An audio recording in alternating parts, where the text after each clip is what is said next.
ఉన్న బంగారాన్ని విడిపించి ఆ రోజు ఆన్లైన్ రేటుకే మేము కొంటాం. Sharma gold company.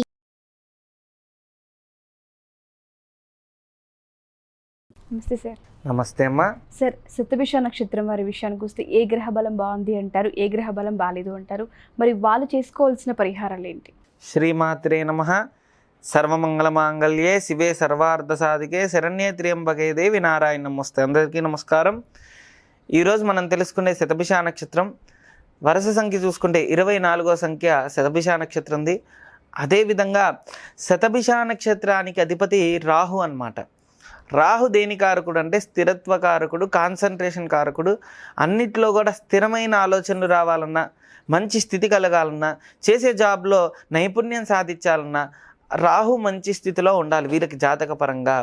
అదేవిధంగా ఎక్కువ శాతం ఏంటంటే వీళ్ళ ఆలోచన తమో గుణంగా ఉండటం, అంటే వీళ్ళ గుణాలు గణాలన్నీ కూడా తెలుసుకుంటే ఈ విధంగా వీళ్ళు మారితే కనుక అన్నింటిలో కూడా సక్సెస్ సాధించవచ్చు అనమాట. ఖచ్చితంగా మనం మారితేనే జాతకం ఎప్పుడు మారదమ్మా. మనం మారితేనే జాతకం అనేది మంచి యోగదాయకంగా ఉంటుంది. అది ఎలా అనేది మనం దీని ద్వారానే తెలుసుకోవాలి. ఫస్ట్ వీళ్ళ యొక్క గుణము గణం మనం చూసుకుంటే కనుక వీరి గణం వచ్చేసరికి రాక్షస గణం అనమాట. అంటే ఎక్కువ శాతం ఏంటంటే ఏది పట్టుకున్నా అది అంతగా తేలిగ్గా వదిలేరు. ఖచ్చితంగా అది మంచైనా చెడైనా ఏదైనా తెగిపోవాల్సింది. అంటే భర్త సరైన భర్త రాకపోయినా, భార్య సరైన భార్య రాకపోయినా ఎక్కువ వాళ్ళతోనే అడ్జస్ట్ అయిపోతాం కానీ పక్కకైతే రామంటారు. అంటే వాళ్ళ స్వభావం అలా ఉంటుంది. అదేవిధంగా వీరి యొక్క తత్వం చూసుకుంటే ఎక్కువ శాతం ఏ విషయంలో అయినా సరే మొండి తత్వం ఎక్కువ. ఏదైనా సరే నాకు సాధించేంత వరకు ఖచ్చితంగా నిద్రపోరు అంటారు కదా, అలాంటి స్వభావం కలిగిన వాళ్ళు వీరనమాట. అదేవిధంగా వీరికి గుణం చూసుకుంటే తమో గుణం అనేది అధికంగా ఉంటుంది. అంటే వీరు ఎవరి జోలు వెళ్ళరు, వీడి జోలు ఎవరు వస్తారని చూస్తూ ఉంటారు. తమో గుణానికి ఉన్న ఇది ఒక ఏంటిదంటే వీళ్ళు ఖచ్చితంగా ఎవరి జోలు వెళ్ళరు, వీళ్ళ జోలు ఎవరు వస్తారా, వాళ్ళని ఎలా గట్టిగా ఇద్దామా సమాధానం అని చెప్పి ఆలోచిస్తుంటారు. అదేవిధంగా వీరి యొక్క తత్వం, అదేవిధంగా వీరి తత్వం చూసుకుంటే స్వభావం చూసుకుంటే చెర స్వభావం ఎక్కువ ఉంటుందన్నమాట. అదేవిధంగా ఎక్కువ శాతం వీరి యొక్క స్థితి చూసుకుంటే లయం, అంటే ఇష్టం ఉన్నంతసేపు హాయిగా మాట్లాడతారు, ఇష్టం లేకపోతే కట్ చేసేస్తారు. కానీ ఎక్కువగా మాటలు వాదనలు అనేది తక్కువగా ఉంటుందన్నమాట ఏదైనా సరే. అయితే వీరి మహర్దశలు బట్టి ఈ కుంభరాశికి అధిపతి ఎవరయ్యా అంటే శని. కుంభరాశికి శని అధిపతి కాబట్టి మరి వీరి జాతకానికి శనికి సంబంధించింది ఎక్కువగా అధికంగా ఉంటుంది. శని ప్రభావం ఎక్కువ ఉండటం వల్ల ఆధ్యాత్మికంగా అన్ని విషయాలు తెలిసినా ఏది ఆలోచించినా చేయాలనుకోరు. అన్ని విషయాలు తెలుస్తాయన్నమాట. కానీ ఏం చేస్తానులే అనే ఆలోచన ఎక్కువ ఉంటుంది. తర్వాత చేయొచ్చులే అనే ఆలోచన ఎక్కువ వస్తూ ఉంటుంది. అది ఒక్కటి జాగ్రత్త పడాలి. అయితే వీరి యొక్క జాతకపరంగా చూస్తే ఈ జాతకంలో శని ఆదిత్యాది నవగ్రహాలను అన్నీ పరిశీలిస్తే మరి శతభిష నక్షత్రానికి రవి నీచంగా ఉంటే ఏమవుతుందంటే తండ్రి నుంచి సపోర్ట్ లేకపోవడం, తండ్రి నుంచి సపోర్ట్ అనేది అందకపోవడం, అదేవిధంగా తండ్రితో ఇబ్బందులు పడుతూ ఉండటం, ప్రతి విషయంలో తండ్రి నుంచి గొడవలు అవుతుండటం. అదేవిధంగా రవి మంచి స్థితిలో ఉంటే తండ్రి నుంచి మంచి సపోర్ట్ రావడం, తిండి పరంగా పిత్రార్జితంతో జీవించటం, అబ్బాయి అయినా అమ్మాయి అయినా తండ్రి నుంచి మంచి సపోర్ట్ అందుతుంది. అదేవిధంగా ఆరోగ్యం బాగుండటం, ఆరోగ్య విషయంలో ఎక్కువగా సూచన ఎక్కువ ఉంటుంది, ఎక్కువగా కూడా ఆరోగ్యపరంగా బాగుంటుంది అనమాట రవి బాగుంటే. రవి బాగాలేకపోతే రవి కవచం చదువుకోవడం మంచిది, మంచి ఫలితాన్ని ఇస్తుంది. రవి కవచం, ఆదిత్య హృదయం, సూర్య కవచం కూడా చదువుకోవచ్చు. ఆదిత్య హృదయం కూడా చదువుకుంటే మంచి ఫలితం వస్తుందన్నమాట. అదేవిధంగా 10 మందికి అన్నదానం చేయడం వల్ల వీరికి విశేషమైన ఫలితం వస్తుంది. ఆదివారం కానీ మరి వీరికి ప్రత్యేకించి చూసుకుంటే ఆదివారం అనేది మంచి యోగదాయకం కాబట్టి ఎక్కువ శాతం 10 మందికి ఆ రోజు చపాతీ కానీ గోధుమ పిండికి సంబంధించింది ఏదైనా సరే వీళ్ళ చేతుల మీదుగా చేసి ఇస్తే ఇంకా మంచి ఫలితం. లేదంటే ఎక్కడైనా కొనిచ్చినా గోధుమ సంబంధించింది ఇస్తే కనుక మంచి ఫలితం ఉంటుంది. అదేవిధంగా వీరి జాతకంలో మెయిన్గా చంద్రుడు నీచంగా ఉంటే ఏమవుతుందంటే మానసికంగా సమస్యలు ఉండటం, మానసికంగా ఇబ్బందులు పడుతూ ఉండటం, ఎవరికి ఏది చెప్పుకోలేని స్థితిలో ఉండటం, ఎక్కువగా బాధపడుతూ ఉండటం జరుగుతుంది.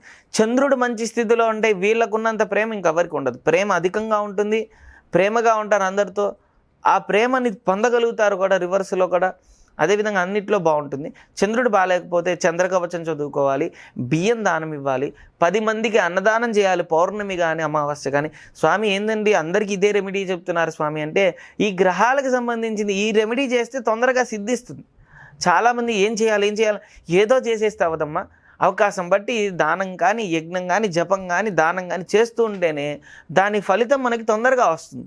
కాబట్టి దానం చేయడం కూడా మంచి ఫలితాన్ని ఇస్తుంది.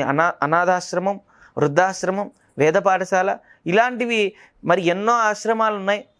అలాంటి చోట కనుక మరి బియ్యం కానీ భోజనానికి సంబంధించిన దానం చేస్తే కనుక సత్ఫలితం శీఘ్రంగా వస్తుందన్నమాట. కుజుడు నీచంగా ఉంటే రుణబాధలు ఎక్కువ ఉండటం, వీరికి అప్పుల పాలవుతూ ఉండటం, ఎంత చేసినా అప్పు తీర్చుకోలేకపోవడం, బాగా ఇబ్బందికరంగా గోల్డ్ సంబంధించింది వీళ్ళకి నిలకడ లేకపోవడం, శరీరం పైన కొనుక్కున్న గోల్డ్ ఎప్పుడూ నిలబడదు, ఎప్పుడూ బ్యాంకుల్లో ఉండటం అట్లా జరుగుతుంటుంది, లేదా అమ్మేసుకోవడం. కాబట్టి కుజుడు నీచంగా ఉంటే ఇలాంటి ఎఫెక్ట్ ఉంటుంది. కాబట్టి కుజుడు మంచిగా ఉండటానికి అంగారక కవచం చదువుకోవాలి. అదేవిధంగా సుబ్రహ్మణ్యేశ్వర స్వామి ఆరాధన చేయాలి. సుబ్రహ్మణ్యేశ్వర స్వామికి విశేషంగా పూజా కార్యక్రమాలు పాల్గొంటే మంచి ఫలితం వస్తుంది. కుజుడు నీచంగా ఉంటే రక్తవర్ణం వేసుకోకూడదు, అంటే రెడ్ కలర్ డ్రెస్ అనేది పనికిరాదు. అదేవిధంగా బుధుడు నీచంగా ఉంటే చేసే జాబ్లో అవ్వచ్చు, వృత్తిరీత్యా వ్యాపారరీత్యా అంటారు కదా, రెండు పరంగా అనుకూలత అనేది ఉండదు ఇది బుధుడు నీచంగా ఉంటే. కాబట్టి బుధుడు మంచి స్థితిలో ఉండటానికి బుధ కవచం చదువుకోవాలి, విష్ణు సహస్రనామం చదువుకోవాలి. అదేవిధంగా స్వామి యొక్క నామాన్ని ఏదైనా సరే భక్తి శ్రద్ధలతో ప్రతి నిత్యం 108 సార్లు జపం చేసుకుంటే కనుక సుఖ సంతోషాలతో ఆయురారోగ్యంతో ఖచ్చితంగా ఉంటారు. కాబట్టి ఈ విధంగా చేస్తే మంచి ఫలితం అనేది తొందరగా శీఘ్రంగా వస్తుందన్నమాట. ఈ బుధుడు నీచంగా ఉండటం వల్ల ఎంత చదువుకున్న తగ్గట్టు జాబ్ రాదు. అదేవిధంగా కొంతమంది 10th చదువుతారు, చేసే జాబ్ పెద్దగా ఉంటుంది. కొంతమంది ఇంజనీరింగ్ చేస్తారు కానీ చేసే జాబ్ చాలా తక్కువ ఉంటుంది. కారణం బుధుడు నీచంగా ఉండటం వల్ల. బుధుడు మంచి స్థితిలో వెళ్ళడానికి బుధ కవచం చదువుకోవాలి, అన్నింటిలో కూడా లాభాలు చేకూరుతాయి అన్నమాట. గురు నీచంగా ఉంటే పుత్ర సంతానం కలగదు, లేదంటే పుత్ర సంబంధమైన ఇబ్బందులు కలుగుతూ ఉండటం, అదేవిధంగా విద్యాపరంగా ఇబ్బందులు కలుగుతూ ఉండటం, నమ్మిన గురువు ఇతను మనకి మంచి చేస్తారనుకున్న వ్యక్తి మనల్ని మోసం చేయడం, అది ఏ రంగంలో అయినా మోసపోవడం, ఇట్లాంటివి జరుగుతాయి. కాబట్టి గురు మంచి స్థితి రావడానికి గురు కవచం చదువుకోవాలి, దత్త పురాణం చదువుకోవాలి, దత్తాత్రేయ స్వామి ఆరాధన చేస్తే కనుక వీరికి తొందరగా కూడా మంచి ఫలితం అనేది వస్తుందన్నమాట.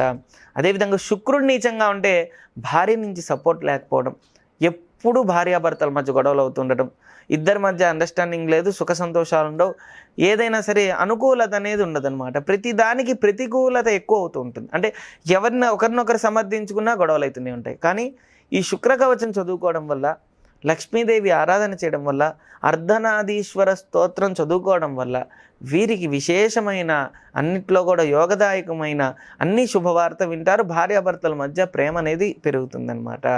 కాబట్టి ఈ విధంగా చేసుకోవాలి.